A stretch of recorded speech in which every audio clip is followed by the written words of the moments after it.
صبح شما بخیر باشه بینندگان عزیز. امروز دوشنبه یکم ایول است و درود میفرستم به همه شما از استودیوی مرکزی رادیو زودی در پراگ و امیدوارم که این طول چند دقیقه دیگر ما را همراه خواهید کرد برای آشنا شدن با خبرهای تازه تاجیکستان و جهان. امروز در پراگ هوای ابری بوده، به گریزی بردن باران در نظر است. انتظار میراد که حرارت روزانه تا 33 درجه را تشکیل نماید. در مسکو نیز هوا بارانی و تا 24 درجه گرم خواهد بود. در سنت پترزبورگ هوا ابری است و تا 23 درجه گرم می شود. در دوشنبه امروز هوای ابری پیش بینی شده است. احتمال دارد که در دوام روز گرمی به 38 درجه برسد. در ادامه موضوع گرمی، مقامات تاجیکستان از احتمال به شدت گرم شدن هوا در 3 روز اول ماه ایول خبر دادند. کمیته حالتهای فوق‌العاده گفت در بعضی از مناطق کشور گرمی هوا تا 44 درجه می رسد. احتمال آمدن سیل، لغزش ترمه و ریزش سنگ زیاد است گفتند در این نهاد. گرمای شدید در بلندگاه‌ها سبب آب شدن پیری‌ها، برف و بالا رفتن سطح آب در رودخانه‌ها می شود. برخی از ساکنان میگویند گرمای شدید گرفتاران بیماری دل و فشار بلندی را اذیت می‌دهد. در حالی که ساکنان میگویند در این روزها باید به لب حوض و دریاها بروند، مقامات کمیته حالتهای فوق‌العاده گفتند ساکنان خیلی احتیاطکار باشند، بخصوص هنگام استفاده از راه‌های کوهی، همچنین حضور در نزدیک دریا و دیگر منبع‌های آب. در سال‌های گذشته نیز گرمای شدید در تاجیکستان مشاهده شده است. مقامات سال 2015 چنین گرما را عربی و در سالهای بعدی رسیده از ایران خواندند. برای طبابت آسیای 6 ساله که 2 هفته پیش در یکی از باغ‌های دوشنبه آتش زده شد از آلمان طبیب آوردند. مسئولین بیمارستان رقم 3 پایتخت گفتند که پروفسور آلمانی به معالجه آسیا زولفان و آغاز کرده است. طاهر زبیدوف، یک مسئول بیمارستان رقم 3 دوشنبه امروز به رادیو زودی گفت که ادگار بیمر، پروفسور شناخته ساحه جراحی از آلمان، یک روز پیش به تاجیکستان آمد. ادمار بیمر متخصص شناخته بیماری‌های سوخته و همزمان پرزیدنت اساسیاسیون جراحان ترمیمی و پلاستیکی در اروپا می باشد. با گفته طاهر زبیدوف، وضع سلامتی آسیا را به بهبود است، ولی او همچنان در شعبه احیاگری نگهداری می شود. زبیدوف افزود همراه با طبیب شناخته آلمانی طبابت آسیا ادامه دارد و ادگار بیمر یک مدت در دوشنبه می ماند. در همین حال دفتر مطبوعاتی وزارت امور داخلی تاجیکستان اطلاع داده است که این طبیب شناخته آلمانی زیر نظر پرزیدنت علی رحمان جهت معالجه آسیا زولفون و به دوشنبه آمده است. حادثه آتش زدن آسیا زولفون و روز 19 ایون در حدود باغ ملی نویه سینوی پایتخت رخ داد. مقامات کارهای داخلی سن و بالغ ساکن جماعت 4 کورون نویه رودکی را در این حادثه متهم می‌دانند. این نوبالغان از 9 تا 15 سال دارند. حادثه آتش زدن آسیا 6 ساله بسیاری‌ها را در تاجیکستان وحشت‌زده کرد و در شبکه‌های اجتماعی بحث‌های تند را به میان آورد. بسیاری‌ها خواستار جزای سخت نسبت به سن و بالغ شدند که مقامات آنها را در دست داشتند به جنایت متهم می‌کنند. پرزیدنت تاجیکستان علی رحمان روز 30 ایون در ملاقات غیر رسمی همتایان بلاروس و روس خود الکساندر لوکاشنکو و ولادیمیر پوتین شرکت کرد. دیمیتر پیسکوف، سخنگوی پرزیدنت روسیه، گفت سران روسیه و بلاروس مسائل روابط دو جانبه را بررسی کردند.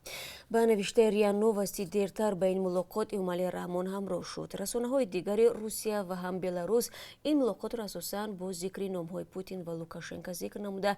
خبرگزاری بلاروسی بیلسات آمدن پوتین را دعوت شخصی لوکاشنکو و هدف آن را شرکت در رسم پایان بازی‌های دوم اروپایی نامید. شبکه سپوتنیک اضافه کرد که دیدار پوتین و لوکاشنکو در زیر ایوان جریان یافت که پرزیدنت ازبکستان شوکت میرزیوف با لوکاشنکو هدیه کرده است. این در حالی است که رئیس جمهوری تاجیکستان علی رحمان با سفر رسمی در بلاروس به سر می‌برد. گفته شد هر سه رهبر با اضافه پرزیدنت ارمنستان در رسم پایانی بازی‌ها شرکت داشتند، ولی در عکس‌هایی که از این مراسم منتشر شد حضور علی رحمان به نظر نمی رسید. بنابر خبر سامانه پرزیدنت تاجیکستان در دیدار سه جانبه مسائل همکاری کشورها در دایره مناسبت‌های دو جانبه و هم در چارچوب تشکیلات و سازمان‌های منطقوی و بین‌المللی ایدم ساعت و غیر مورد بررسی قرار داده شد. دیروز جسد فیروزه احمدی 34 ساله از استانبول به تاجیکستان انتقال یافت و در یک شرایط مرموز در نویه فوته استانبول کشته شده است. منابع میگویند او به تجارت مشغول بود. مقامات ترکیه روز 28 ایون 4 نفر را با گمان دست داشتن در قتل این زن تاجیک در شهر استانبول دستگیر کردند. 3 نفر متهم افغان و یک تن دیگر ترک هستند. آنها را از روی گفتگوی تلفنیشان با فیروزه احمد و پیدا و در بورسا بازداشت کردند. جسد فیروزه احمد умедваи 34 сола субҳи 26 июни имсол аз макони зисташ дар Истанбул пайдо шуд. Сабабҳои қатли ӯ то ҳол эълон нашудааст. Фирӯза Аҳмедова зодаи шаҳри Конибодоми вилояти Суғ будааст. Як мақом дар вазорати умури дохилии Тоҷикистон ба радиозудӣ гуфт ӯ дар шаҳри Хуҷанд мезист ва ҳамроҳи бародараш дар бозори Сомони шаҳри Бӯстон ба тиҷорат машғул буд. Дар ҳамин ҳол масъулони консулгарии Тоҷикистон дар шаҳри Истанбул гуфтанд, полиси Туркия дар робита ба куштори Фирӯза Аҳмедова парванда боз намуда тафтиши қазия махфӣ пеш меравад. Мизробиддин Сафаров, консули генералии Тоҷикистон дар Истанбул гуфт, Фирӯза Аҳмедова аз Туркия ба Тоҷикистон бор мефиристод ва бародараш онро дар ватан савдо мекард. Ба қавли Сафаров, Аҳмедова як кӯдаки 6 сола дорад ва шавҳараш дар Русия будааст. Мақомоти Туркия ба расонаҳои он кишвар гуфтанд, ки вақти ҷасади шаҳрванди Тоҷикистонро ёфтанд, дасту пояш баста ва сараш бо халтаи сиёҳ пӯшонда шуда буд. Мақомоти Туркия тахмин мекунанд, ки шаҳрванди Тоҷикистон пеш аз қатл шиканҷа шудааст, аммо феълан маълум нест, ки қатли Фирӯза Аҳмедова ба хотири ғоратгарӣ буд ё ҳадаф аз он оғоз куштор буд. Созмони таҳқиқоти Беллинкат мегӯяд, ки бар пояи шаҳодатҳои дастрас намудааш дар моҳи марти соли 2018 як афсари баландпояи ниҳодҳои иктишофии низомии Русия аз меҳмонсарое дар шаҳри Лондон ҳамлаи кимиёӣ бар зидди ҷосуси собиқи рус Сергей Скрипалро ҳамоҳангӣ кардааст. Мақомоти Британия ҳукумати президенти Русия Владимир Путинро бо ҳамла дар шаҳри Солсбери муттаҳам намуда исрор меварзанд, ки Сергей Скрипал ва духтараш Юлия бо гази кимиёӣ новичок, ки дар Иттиҳоди Шӯравӣ ихтироъ шудааст, заҳролуд гашта буданд. Путин доштани нақш дар ин ҳамларо рад мекунад. Тибқи иттилои Беллинкат, ин созмон маълумоти телефоние дарёфт намудааст, ки бар пояи он ҳамла дар шаҳри Солсбериро Денис Сергеев, афсари хадамоти низомии Русия маъруф бо номи ГРУ раҳбарӣ мекард. ҳамкорони Беллинкат, ки дар таҳқиқот иштирок карданд, дар барномаи BBC News Night иброз доштанд, ки Сергеев унвони генерал-майёрро дар хадамоти иктишофии низомии Русия иҷро мекунад. Расонаҳои давлатии Кореяи Шимолӣ мулоқоти Ким Чен Ун бо президенти Амрико Дональд Трампро таърихӣ ва шигифтангез унвон доданд. Субҳи 1 июл хабаргузории Марказии Кореяи Шимолӣ иттилоъ дод, ки раҳбари ду кишвар мувофиқат карданд, ки бо ҳадафи халъи силоҳ намудани Нимҷазираи Корея муколамаро аз сар гирифтаву идома диҳанд.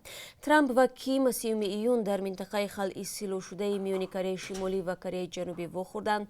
Як муддати кӯтоҳ Трамп вориди хоки Кореяи Шимолӣ ҳам шуд.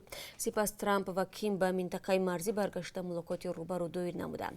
Дар поёни мулоқот Трамп гуфт, ки Кимро ба зиёрат аз Амрико даъват кардааст. Бармегардим ба хабарҳои марбут ба Тоҷикистон. Қарор аст Беларус ба Тоҷикистон 150 мусофирбари барқӣ ва 1000 трактор фиристад. Дар ин бора телевизиони давлатии Беларус рӯзи 29 июн бо такя ба мақомоти он кишвар хабар дод. Онҳо гуфтанд, дар ин замина тавофуқ ҳосил шудааст. Хадамоти матбуоти Тоҷикистон дар бораи овардани мусофирбари барқӣ ва тракторҳо чизе нагуфтааст, вале хабар дод, ки президенти Эмомалӣ Раҳмон рӯзи 29 июн аз корхонаи истеҳсоли трактор дидан кард. Мақомоти Беларус гуфтанд, ҳоло дар Тоҷикистон сохтмони роҳҳо лӯлаи газ ҷараён дорад ва хоҷагии қишлоқ рушд мекунад ва талабот дар ин кишвар ба техникаи Беларус хеле зиёд аст. Раиси ҷумҳури Тоҷикистон рӯзи 27 июн бо сафари давлатӣ ба Беларус рафт. Тоҷикистону Беларус кишварҳои ҳамкор дар бахши сиёсиву иқтисодӣ ва фарҳангӣ маҳсуб меёбанд. Рӯзи 28 июн ду кишвар сӯзишномаи шарикии стратегиро низ имзо карданд. Лукашенко онро шартномаи таърихӣ монанди парвоз ба Кайҳон номидааст. Бо ин ки Минск ва Душанбе шарикони сиёсӣ ҳастанд, на дар ҳама бахшҳои Беларус дархостҳои Тоҷикистонро иҷро кардааст. Аз ҷумла дар 4-5 соли гузашта чанд дархости Душанбе барои боздошт ва истирдоди дигарандешони мухолифон аз ҷониби Беларус иҷро нашуд. Мунтақидони ҳукумат бо ёрии созмонҳои оммии ҳуқуқ тавонистанд аз боздоштгоҳҳои Беларус озод шуда ба кишварҳои дигар панаҳ баранд. Вебсайти маҷаллаи мӯътабари Forbes хабар додааст, ки ширкати Somon Air аз иҷораи ҳавопаймои Boeing 737 Max даст кашида ва гуфтааст, ки сабаб нобоварӣ ба ҳавопаймо ва номуайянӣ дар замони баргашти он ба парвоз аст. Дар хабари маҷалла аз рӯзи 28 июн омадааст, ки қарор буд то охири имсол Somon Air як ҳавопаймои Boeing 737 Max-ро аз ширкати Air Lease Corporation ба иҷора бигирад.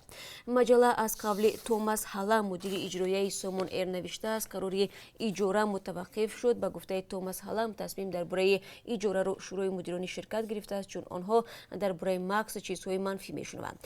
سقوط دو هواپیمای بوینگ 737 ماکس در اندونزی و اتیوپیا به دلیل نقص در یک نرم افزار آن سبب مرگ 346 نفر شد.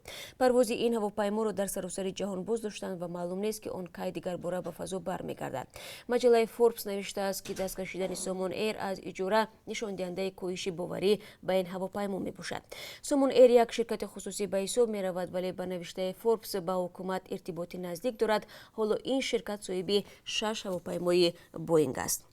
و حکیم فوزایلف سرمربی دسته استقلال بعد آنکه بازی دوری آخرین مرحله گروهی جام IFK 2019 را در گروه د در میدان خود با تیم آلتین اسیر ترکمنستان با حساب مساوی 1-1 انجام داد و از حق شرکت در دوری بعدی مسابقه محروم شد. از وظیفه‌اش استعفا داده است. حکیم فوزایلف 54 ساله 27 ایون پیش از تمرین بگوی روزی دسته با خواهش خود از وظیفه‌اش رفته است. و حالا از قرب اسعار خارجی برای امروز میگوییم که از سوی بانک ملی این شده است $1 9.43 درهم، 1 یورو 10.74 درهم و 1000 روبل روسی برابر است به 149.60 درهم. تشکر از یک شما برای تماشا. من همه شما بعد از کمتر از 3 ساعت دیگر در بخش مستقیم های دیگر از جمله در تقدیم سرخط روز و برنامه خبری منتظر می شوم. روز خوب داشته باشید.